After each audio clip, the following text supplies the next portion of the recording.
Ал енді дәл қазір бағанаға айтқан ерекше қонағымызды студияға шақырғымыз келіп отыр. Мүгедек жандардың жүріс-тұрысын жеңілдету үшін электрлік көлік ойлап тапқан Назарбаев университеті инженерия және цифрлық ғылымдар мектебі робототехника және мехатроника мамандығының 2-ші курс студенті Аймедет Тауфик. Қош келдіңіз. Иә, міне өзінің өнер тапқыш құралмен бірге кіріп жатыр. Бәрі келді. Келіңіз. Тормозыңыз жоқ. Қайырлы күн. Келіңіз. Арай, Келе қойыңыз. Мен ортаға отырайын.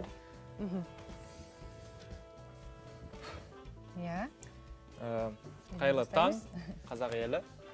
Сонымен, Аймедет, мына құрылғының ойлап табу идеясы қашан келді, қайдан келді, таныстырып өтсең? Бұл мүгедектер арналған арбаға тіркелетін электр қосымша. Бұлан деп аталады. Проекттің аты Бұлан, сондықтан сондай атпен қазіргі уақытта жұмыс жасап жатырмыз. Негізгі қосымшаның идеясы 2019 жылы Мейкатон жарысында келген. Мейкатон бұл 72 сағаттық марафон, жаңа тоқтамастан мүгедек жандарға көмек беретін затты ойлап табу мақсаты негізгі. Сол жарыста біз команда жинап, 3 күн бойы тоқтамастан осындай инвалидный коляскаға тіркелетін затты ойлап таптық. Ол кездегі ең басында бізде электр самокаты болды. Соның артқы дөңгелектерін шешіп, алдын шешіп, жаңа лазерный станокта кесіп, детальдарын, соның бәрін қондырып, бір өтірік прототип жасадық. Өтірік деп айтқаным, өйткені біз жай ғана тірке салдық. Онда ешқандай жаңа бір өзгешелігі болған жоқ. Сосын бір жыл бұрын, бір жылдан кейін, қателеспесем, осымен толықтай дұрыстап айналысу керек деп бел будым. Содан бері айналысып келе жатырмын. Бұлан дедіңіз бе? Иә, Бұлан. Не үшін? Бұлан. Өйткені жаңағыдай 2019 жылы оқып жатқан кезде, жарыстарға қатысқан кезде қандай атпен қатысам деп ойлап жүрген кезде, неге руымды қоймасқа деп ойладым да, руым Бұлан, сондықтан Бұлан деп қойдым. Бәрекелді. Енді мен дәл қазір бұл аспапты сынап көрсем бола ма? Сіз енді өзіңіз айдап келдіңіз дегенмен де қалай екенін бұл машинаны... Шалбарыңды жыртып. Так, бірден ескертіп қояйын, бұл біздің алғашқы прототип. Прототип неден тұрады? Инвалидный коляска және алдына тіркелетін қосымша. Ол шешілмелі, қосылмалы. Мұна қосымша, иә? Кішкене бері қарай алып келесіздер ме? Жарыққа қарай шығар, иә? Көрініп тұр ма? Бәсе?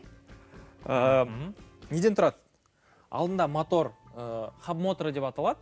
Бұл мотор дөңгелектің ішінде. Қарап тұрсаңыз, ішінде мотор. Бізде 350 ваттық, 36 вольт. Дисковый тормоздар. Бірақ әзіргі уақытта біз олмен жұмыс жасап жатырмыз.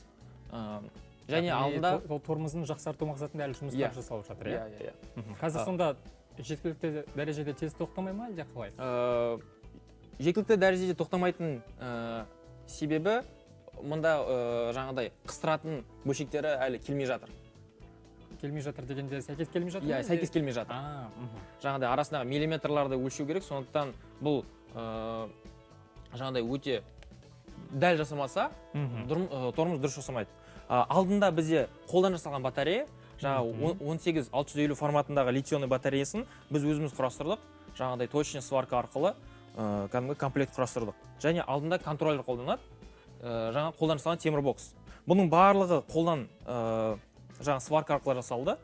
Қарап тұрсаңыз, бұл рульдің алдыңғы бөлігі. Ал, иә, қалған бөлігі жаңа классикалық мүгедектерге арналған жаңа арба. Қарапайым коляска.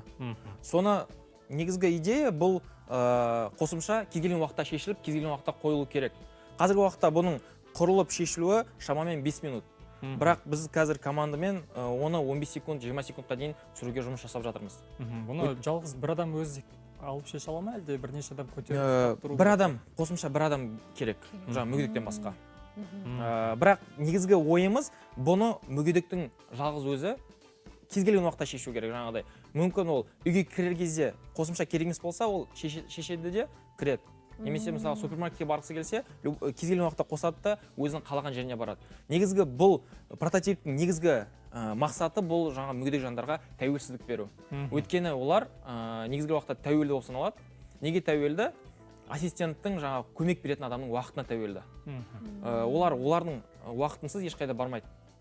Жаңа біздің негізгі мақсатымыз ол мүгедектердің кез келген уақытта супермаркетке, немесе жұмысқа, немесе қарапайым паркке демалуға мүмкіндік беру. Бұл енді бізде осыған дейін жаңағы арбалардың арасында пультпен қозғалатын сондай бүйтіп шетінде қозғағышы бар, жаңа бірсінде түрлері бар. Ондай арбалардан бұның қандай бір айырмашылығы бар? Бұндай арбалардың ең негізгі ерекшелігі бұл бағасында және ыңғайлығында. Өйткені жаңа арбадан сатып алғаннан осындай қосымша сатып алған мен ойымша артығырақ, және бағасы жағынан да, және ыңғайлығы жағынан да. Өйткені Қазақстанда жаңағыдай сондай арбалар жасалды, бірақ та ыңғайсыздығынан олар қазіргі уақытта сатылымда жоқ. Және тек қосымша жасаудың бағасы әлдеқайда бірнеше есе арзанырақ. Яғни бұл ең бір тиімді, қаржылай жағынан да, уақыт жағынан да, сапа жағынан да әлдеқайда тиімді дейсіз ғой. Мысалға алатын болсақ, мүгедекте өзінің арбасы болса, неге оған тағы да арба сатып алу керек? Ода қазіргі уақытта бар. Сол секілді, ол тек қосымша сатып алса, ол кез келген уақытта соны қойып шешіп бере алады. Енді бұл дүние жаңа бір осынша күнге дейін қуаттауды қажет етпейді деген секілді бір өзінің ұзақтығы бар ма қуатының? Мана айтып кеткендей, литионный батареяны біз өзіміз жасадық. Неге өзіміз жасадық? Өйткені біз оны толықтай өзіміз қадағалай аламыз. Қанша километр жүреді, қандай жылдамдықпен жүреді. Қазіргі уақытта біздің тесттен өтіп жатыр бұл прототипіміз. Есептеуіміз бойынша шамамен 20 километр жүреді бір зарядта. Және максималды скорость жылдамдығы 20 км сағат. 20 км сағат. 20 км сағат. Бірақ та бұндай арбада 20 км сағатқа дейін жүру ол адамның қауіпсіздігіне қауіп тудырады. Сондықтан максималды 10-15 км сағатқа қойып қойдық контроллерді. Я, рахмет. Енді қателеспесем, тағы да бір құрылғы ғой. Мүлдем өзіңіздің көлігіңіз бе? Бұл да біздің стартапқа кіреді. Бұл электро-лонгборд деп аталады. Қазіргі уақытта скейтбордтар кең танымал. Неге лонгборд? Ағылшын тілінен алғанда лонг ұзын, скейтбордтан ол ұзынырақ. Борд ол ағаш, қарапайым ағаш, дөңгелектер. Бірақ та астынан қарайтын болсақ, бұнда бізде мотор және батарейный отсек бар. Бұл батарея тоже қолдан жасалынған. Өзіміз точный сваркамен жұмыс жасадық.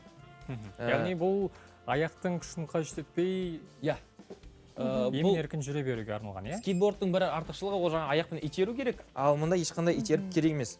Жай ғана пульт, мотор. Күрештағы астын ашып қызық болып тұрмаған. Байқа, арай, ана бейік өкшемен сен. Екі мотор. Жоқ, бұл бекітілген. Ішінде батарея, жаңағыдай арасына специально осындай арнайы тесіктер жасап қойдық. Ауа циркуляциясы болу үшін. Қалай жүреді сонда бұнымен тұрып? Өзі жүреді, иә? Мотор өзі айналады, пультпен. Сіз тек тепе-теңдік сақтап тұрсаңыз болды үстінде. Тұрып көреміз бе? Көруге болады. Бізде айналдыратын өзінің несі бар? Түймесі. Айналдырған кезде алға жүре бересіз. Мен де жүрейінші. Және қолыңда болса болды, иә? Бейік өкшемен қалай болады екен? Ал, арай. Қолыңдан ұстап тұрайын ба? Жоқ, көрек енді. Қол түспейін. Байқа, тепе-теңдік сақтадың ғой? Жоғарыға басам, иә? Жай ғана, өйткені бірден скорості бірден алады. Артқа қарай жүрмейді, иә бұл? Артқа жүреді. Жүре ма? Бұлай артқа басу керек па? Жоқ, артқа басса ол тоқтайды. Жаңа реверс деген кнопканы басатын болсақ, бірнеше секундқа ол артқа жүріп бастайды. Онда алға жүрейін ба? Кетті. Ақырын бас. Міне. Енді, ой-ой-ой. Тоқтасаңшы. Артқа бассаңыз тоқтайсыз. Қайтып реверсті қайтып басайсыз. Енді алға жүрем. Ал ұстамай енді өзім басып көрейін. Жай ғана. Солсам құлаймын мен. Бісміллә.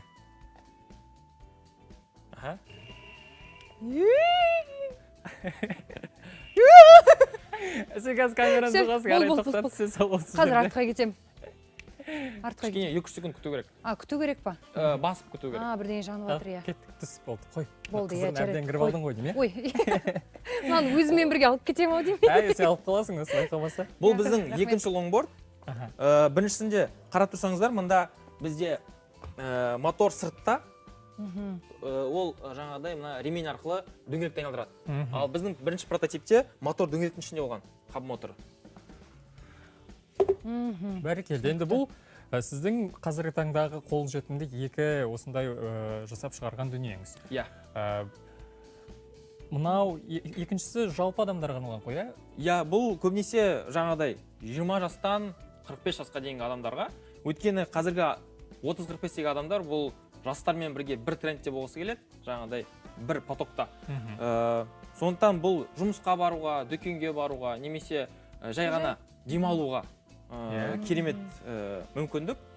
Жаңа жұмысқа барып келуге пробкада тұрып керек емес, велосипеддің дорожкамен айдап баса бересіз. Енді бұл оңға солға бұрылады деген жағын сіз өзіңіз скейтборд тепкендегідей басқарасыз ғой, иә?